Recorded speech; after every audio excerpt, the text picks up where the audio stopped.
Hi,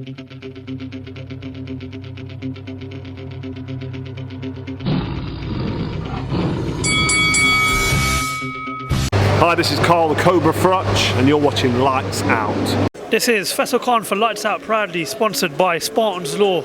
We're here at the Box Park Arena in Wembley, and it's fight week.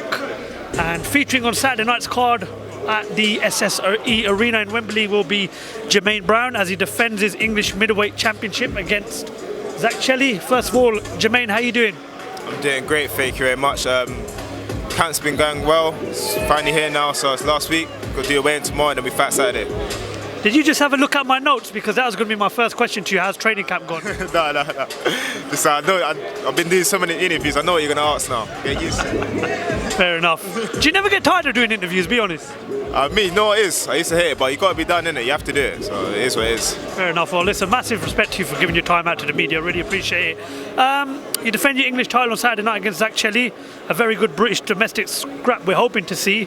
Are we going to see the best version of you on Saturday night? Because you fought on the Amir Khan Kell Brook card, am I right? Yeah. And you put in a tremendous performance. Yeah. Are you going to go one better this Saturday night? 100%, you know. As I've been going on, I think my opponents have been getting better. They say Zak Chelii'S is ranked higher than me. So it's another level above. I'm trying to level out each fight, so it's definitely going to bring the best out of me, so 100%. Zak's been involved in some big fights before. He's fought on big cards. He's also featured on Eddie Hearn shows. He's won the Boxer series, fought the likes of Jack Cullen, Cody Davis, Umar Sadiq. He's been in some 50-50 fights like yourself. What's your thoughts on Zak as a fighter? He's good, a good boxer, very strong, powerful. I don't know, I keep going on about his power, but I don't know how, keep going on about it. He hasn't knocked out anyone, any of those fights, he didn't knock any of them out. So, I don't know about his power, but he's a very, I think he's just strong. Maybe he's got a bit of strength, but that's about it. Obviously, watching the build-up to his fight, I heard what his dad and he had to say about the fight, saying that it's a nice warm-up fight, and they believe that Zak's a level above. Obviously, you've won the English title. You're the current defending champion. What's your thoughts on those comments, Germain? I think it's just this talk, innit? You know, I think it's just talk for the interview. Hopefully, I think probably just to build up the fight. They know it's not a level down. They know this is a level up for them. I'm not like anyone they've boxed previously, so definitely a level above Zak Chelii'S, 100%. When his dad is very confident that he's going to go a long way in boxing, you know, rightfully so, it's his son at the end of the day.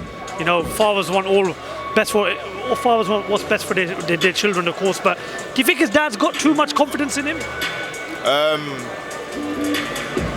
I don't know. It doesn't bother me, innit? It's like, it's nothing to do with me what his dad tells him what to do or how he affects how he boxes. Your dad's supposed to be, I think that's a good thing. You should have confidence. Confidence brings you a long way, especially in boxing. Let's talk about the fight itself. Obviously, as I mentioned, and as Adam and Ben mentioned, you put on a very good performance in Manchester on the Khan Brook undercard. You know, you practically controlled the fight from start to finish. Is there anything you're going to look to do different on Saturday night? I mean, can we expect a certain type of fight with Zak Chelii'S? 100%. I don't think the styles are similar for him and Charlie Schofield, so the training camp has been a lot different. So we're approaching the fight completely differently. The sparring's been different, and the training's been we always training hard. So it's been high-level training hard, and we've come up with a strategy and a plan, and hopefully Saturday night we can execute it. That fight with Charlie Schofield was on probably one of the biggest cards you might feature in your career until you're headlining. Obviously, Khan versus Brook. You know, everybody had a huge interest on the card itself. What was that experience like for you being on that card and sort of, you know, again, obviously the whole build-up was based on Khan and Brook, but as I said, it was a very good undercard. What was that experience like for you being around that sort of occasion? Because that's a fight that had been brewing for over 10 years. It was a great experience. I was privileged to be on the undercard of that fight because, you know, like when I started boxing, I was watching these guys box on TV, and then to be on the undercard, it's just amazing. It was a great atmosphere, and it was a good experience for me. Let's talk the rest of the division. British domestic-wise, there's some big fights out there to be made. You know, you got Lerone Richards, you got Lennox Clark. You know, there's Zach Parker there as well. There's some very, very good fights. If you can get the win on Saturday night, when do you look to sort of perhaps go for the British to European title? Is that something you'd look to do perhaps towards the end of this year? Yeah, 100%. This fight's been made for Eliminator for the British and Commonwealth. So obviously, I don't know if next or a couple fights later this year, 100% box for another British title or Commonwealth. The main hype obviously surrounding the division is Canelo Golovkin 3, a great fight.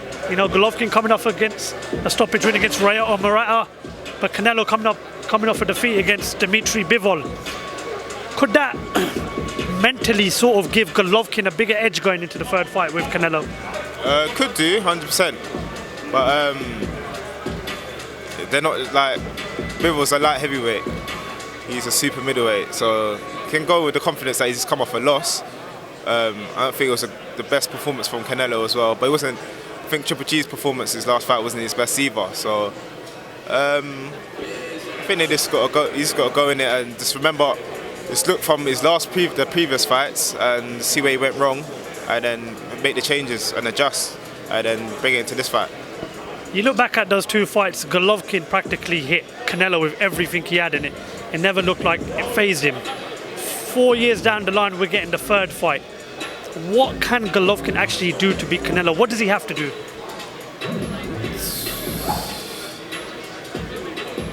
I don't know what he's gonna do. I don't know, man. It's gonna be another good fight. Like the first two were great. I think it's gonna be another great fight. But I feel like Canelo, I see Canelo winning. I don't know what Triple G is gonna do to him. I don't see him winning on this, but I don't know. There's always a possibility in it. I don't know. I'm just a boxer. I'm not the coach, man. I don't know. Apologies for putting you on the fence. Right, Germaine, before I let you go, what happens on Saturday night between yourself and Zak Chelii'S? Go in there, box his head off, get the win. All right, well, Germaine, thank you very much for your time. Best of luck on Saturday night, and we look forward to speaking to you after fight night. Thank you once again.